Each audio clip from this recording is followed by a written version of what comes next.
See, we live in a world that tries to convince you that focusing on yourself is selfish, that it's prideful, that it's arrogant. But let me tell you something. Self-focus is not selfish, it's sacred. It's not about being better than anybody else. It's about becoming better than the old version of you. Because until you learn how to sit with yourself, heal yourself, grow yourself, and discipline yourself, you will always be at the mercy of the external world. And when you live like that, your mind stays weak, tossed around by opinions, validation, and the next emotional wave. When you make the decision to start focusing on yourself, you begin to reclaim your energy. You stop chasing people who were never meant to be kept. You stop begging for support from people who were never assigned to your destiny. And in that silence, in that sacred space, you begin to hear things you couldn't hear before. You hear the whisper of direction. You hear the sound of strength rising up inside you. You hear God showing you who you were always meant to be. But none of that happens when you're scattered, distracted, and consumed with proving your worth to people who don't even know theirs. We're taught how to please others, how to accommodate dysfunction, how to shrink so others can feel comfortable. But when you focus on yourself, you break that cycle. You start showing up for you. You wake up in the morning and instead of scrolling, instead of performing, you sit in stillness. You speak life over yourself. You read. You stretch. You pray. You start building a life that doesn't need escape. You're no longer addicted to distraction because peace has become more valuable than noise.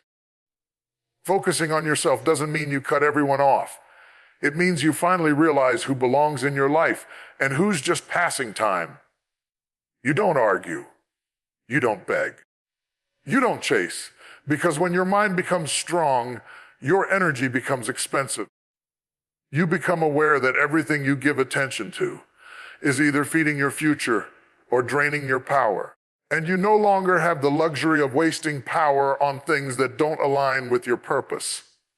You stop over-explaining. You stop performing for approval. You stop shrinking your light just to make someone else feel comfortable in their darkness. Because when you focus on yourself, you give yourself permission to shine without apology. You learn how to love without losing yourself. You learn how to walk away without guilt. And that kind of focus, that kind of discipline, that kind of inner work, it's not loud. It's not flashy. It doesn't post every move online, but it's effective, quiet, steady, powerful. Like a river that cuts through rock, not because of force, but because of consistency. See, the truth is, you can't build anything solid in your life until you first build you. You can't pour into others if you're running on empty. You can't hear God clearly if you're drowning in everyone else's opinions. Focusing on yourself is not a detour from your destiny. It's the foundation of it. And once you start doing that, once you truly commit to that kind of sacred discipline, something begins to shift. Your mind begins to sharpen. Your peace becomes your weapon. And your silence begins to speak louder than any words ever could. Clarity is power. When your mind is foggy, your steps are shaky.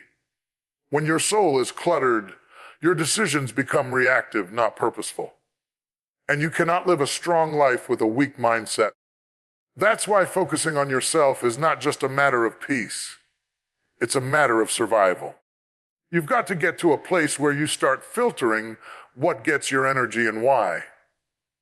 Because when your internal world is clouded, the outside world will control your narrative. You'll be tossed and turned by opinions, manipulated by pressure, and driven by things that have nothing to do with your destiny. When you get clear on who you are, you stop letting people assign labels to you. You stop allowing situations to define you. You stop living in reaction to everything around you. Some of us are tired, not because we're doing too much, but because we're pulled in too many directions that don't belong to us. We've been dancing for approval, running after validation, and pretending to be okay when we're falling apart inside. But clarity pulls you back into alignment. It brings your mind back home. And when your mind comes home, your strength comes with it. You begin to see that not everything deserves your response. Not every comment needs your clapback. Not every door that opens is from God. You develop discernment, and that discernment is a product of focus. See, the enemy doesn't have to destroy you. He just has to distract you. He'll send confusion to blur your vision.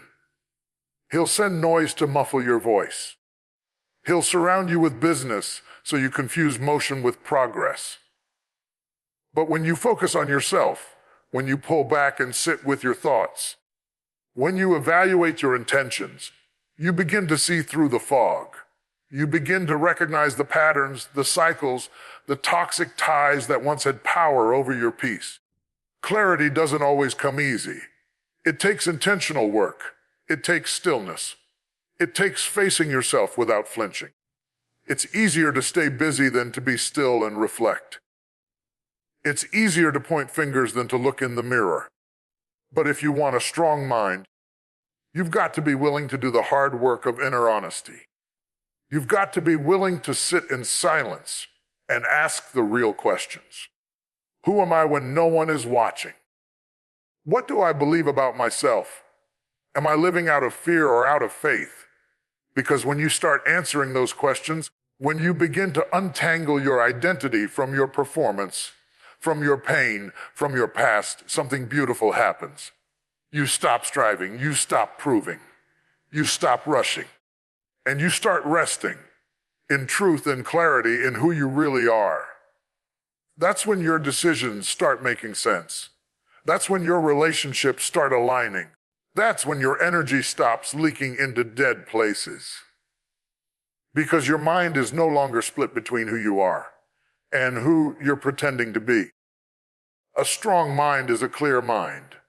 It doesn't mean you have all the answers, but it means you know who you are anchored in. It means you've stopped outsourcing your identity to broken people. It means you no longer allow confusion to sit in the driver's seat of your life. You can't fight battles effectively when you don't even know which war you're in. But when your mind is clear, your fight becomes focused. Your strength becomes steady. Your peace becomes louder than your panic. And that's when life begins to shift in your favor. One of the most powerful things that happens when you begin to focus on yourself is you finally start recognizing your emotional limits. You start seeing who and what drains you. You start understanding that peace has a price, and you're no longer willing to pay it for chaos. You begin to build something called emotional boundaries. And let me tell you, those boundaries are not walls of pride, they are fences of protection. Because a focused mind is not just about what you let in, it's also about what you keep out. There comes a moment in your journey when you look around and realize that not everyone clapping for you is cheering for you. Some people are only close to you because of what you can give, not who you are. But when you begin to focus on yourself, you gain clarity. And with clarity comes the courage to choose wisely. You stop entertaining people who only show up when they need something. You stop apologizing for protecting your space. You stop feeling guilty for saying no when your soul is tired. Emotional boundaries aren't about being cold. They're about being clear. Clear about who you are. Clear about what you will and won't tolerate. Clear about your values, your energy, your priorities. You're not being rude. You're being rooted. And when you're rooted, you don't get easily moved. The stronger your focus becomes, the stronger your sense of emotional identity becomes. And that identity allows you to detach without bitterness. You can love people and still walk away. You can forgive and still set limits. You can care and still keep your distance. Because your peace is too expensive to keep trading for approval. Too many of us are living stretched and stressed because we haven't learned how are our own boundaries. We keep saying yes when we should be saying no. We keep pouring when we're empty. We keep showing up for people who disappear when it's our turn to lean. But when you start focusing on yourself, you start taking inventory. You start looking at who's around you and asking, does this connection support the version of me I'm becoming? And if the answer is no, you don't argue. You don't force it. You just shift quietly, gracefully, strongly. You begin to realize that you don't have to respond to every text, attend every event, or entertain every crisis. Because not every emergency is your assignment. Not every problem is your responsibility. Just because they're loud doesn't mean they're right. And just because they're close doesn't mean they're healthy. Sometimes the people you're most loyal to are the very ones pulling you out of alignment. But when your mind gets strong, you start choosing alignment over attachment. You stop chasing closure from people who couldn't even give you consistency. You stop begging for loyalty from people who benefit from your silence. A focused mind says, I can't keep giving my peace to things that don't nourish me. And when you start honoring that, something begins to shift inside you. You're no longer easily triggered. You're no longer emotionally hijacked by every mood, every conflict, every rejection. You don't have to win every argument or prove every point. You've made peace your position. And that right there is power. You can't grow in chaos and expect clarity. You can't elevate your mind while living in an atmosphere designed to distract, drain, and derail you. That's why when you begin to truly focus on yourself, one of the first things that changes is your environment. Because your environment matters more than you think. The people you surround yourself with, the content you consume, the conversations you entertain, all of it is either sharpening your focus or shattering it. You can't plant seeds of discipline in soil of dysfunction and expect a harvest of peace. The ground's got to match the goal. See, when your mind is set on growth, it gets sensitive to noise. What used to amuse you now annoys you. What used to entertain you now drains you. You find yourself disconnecting, not because you're bitter, but because your spirit is outgrowing what your habits used to tolerate. You don't argue about it, you just start shifting. You don't even announce it, because growth doesn't make a lot of noise. It just moves different. Focusing on yourself teaches you how to choose environments that match your direction, not your distraction. Sometimes the breakthrough you're praying for isn't delayed because of lack of faith. It's being blocked by your refusal to change your atmosphere. You're trying to be focused while constantly surrounded by chaos. You're asking for clarity but living in confusion. And if you really want your mind to grow strong, you've got to start guarding what gets close to you.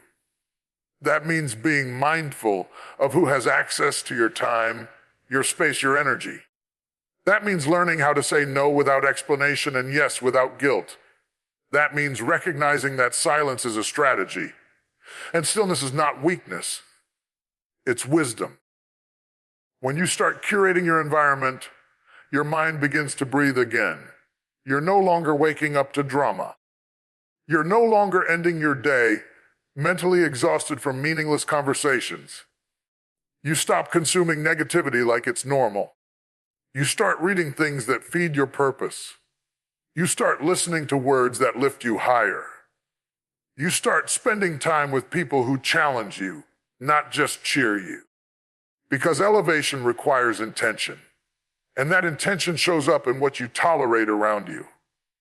There are people who can't hear from God, not because He isn't speaking, but because their lives are too loud to listen. Too many notifications, too many voices, too many opinions. But a focused mind needs a focused space. You've got to create room for clarity. You've got to make space for vision. You've got to build a world within your world that protects your process. That's how you grow. That's how you strengthen. That's how you rise. And no, it's not always easy. It might mean letting go of familiar faces. It might mean stepping away from comfort zones that used to feel like home. It might mean being misunderstood by people who only knew the old version of you. But if you're going to become who God called you to be, you've got to be willing to leave the noise and walk into the quiet place where strength is born.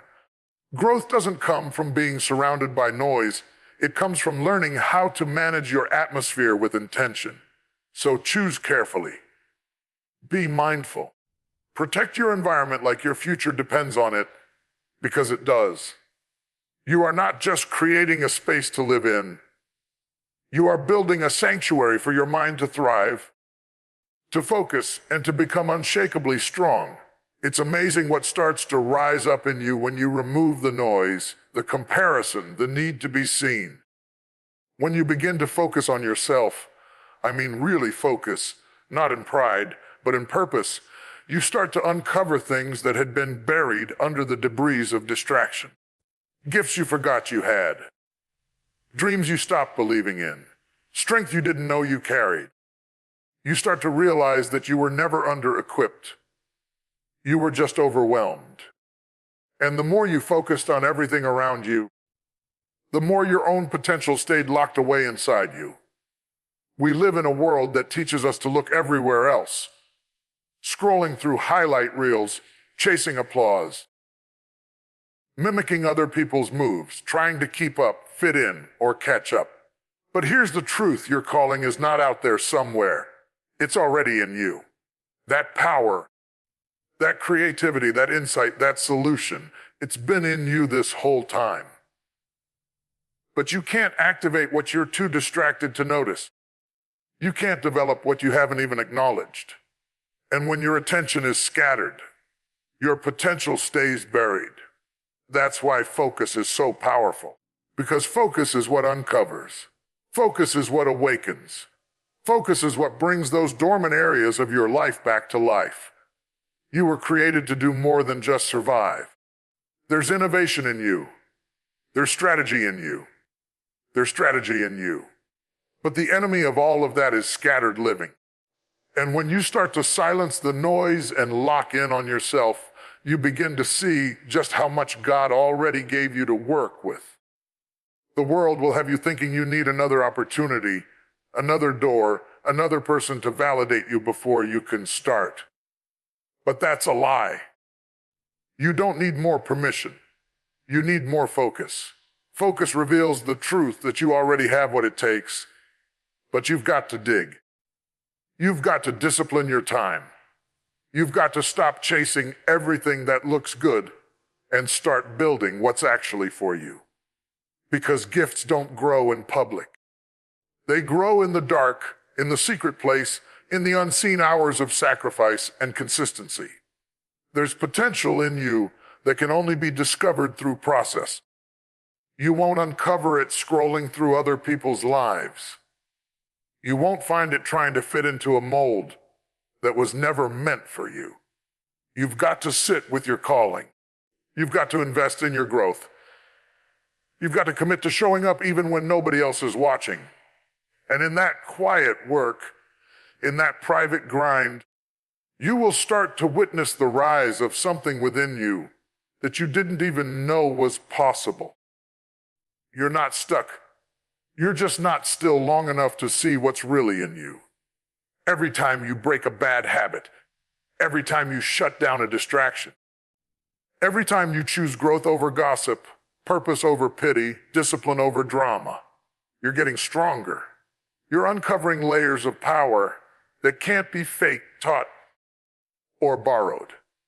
This is the real you showing up, the focused you, the determined you. The version of you that's tired of being average and ready to live intentional. This is what happens when you stop looking outward and start looking inward. This is what happens when you focus. You find out that what you were looking for was never lost. It was just buried under noise. And now that you've cleared the space, the vision, the talent, the fire, it all begins to rise. There's something powerful that happens when you start focusing on yourself. You stop reacting to everything and everyone around you. You stop being pulled by every crisis, every opinion, every whisper of doubt. And in that stillness, you begin to develop something that few people truly master: inner control. Because a strong mind isn't loud, it's steady. It doesn't shout, it stands. It doesn't chase chaos, it carries peace. But you can't get to that kind of control if your mind is always tethered to external outcomes. When you're always reacting, you're never leading. When you're always explaining, you're always defending. And when you're always defending, you're exhausted. Mentally, emotionally, spiritually. You begin to live on edge, triggered by small things, constantly trying to prove, constantly trying to correct. But when you focus on yourself and begin building that inner strength, you stop needing to respond to every voice. You stop needing to be understood by everybody. Because deep down, you've made peace with who you are. And when you're at peace with you, you don't need permission to move forward. Focusing on yourself teaches you that every reaction is a transaction. You pay for it with your energy, your focus, your peace. And not every situation is worth the cost. Some people want your reaction more than they want your resolution. They don't want peace. They want performance. They want to keep you in cycles of conflict because as long as you're reactive, you're not focused. As long as you're arguing, you're not building. As long as you're explaining, you're not advancing. But when your mind is strong, you choose your battles wisely. You protect your energy like it's sacred. Because it is. You can't be emotionally available for every fire that starts around you.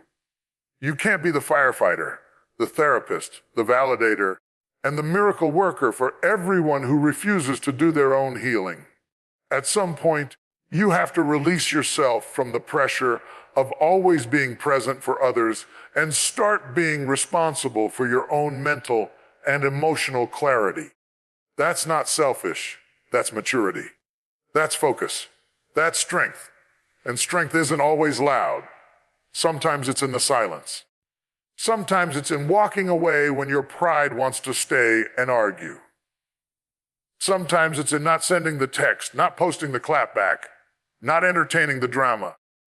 Because when you know who you are and what you carry, you don't have to keep proving it. You let your life speak. You let your results speak. You let your consistency speak. And nothing drowns out foolishness louder than focus. When you've built that kind of inner stability, life may still hit you, but it won't shake you the same way. Disappointment may still knock on your door, but it won't destroy your direction. People may still talk, but it won't interrupt your purpose. Because you've trained your mind to remain centered. You've anchored your emotions in something deeper than approval, deeper than outcomes, deeper than attention. That's what makes a mind truly strong, not that it avoids storms, but that it doesn't crumble in the middle of one. You reach a place where your peace becomes non-negotiable, where your clarity becomes your compass, where you realize that not everything needs your attention, not everything needs your energy, and not everything deserves your presence. That's when you've mastered the art of focus. That's when your mind isn't just strong, it's unshakable. And when your mind is unshakable, your life begins to reflect that same power, that same direction, that same steady fire that nothing on the outside can steal. Because the more you focus on yourself, the stronger your mind becomes.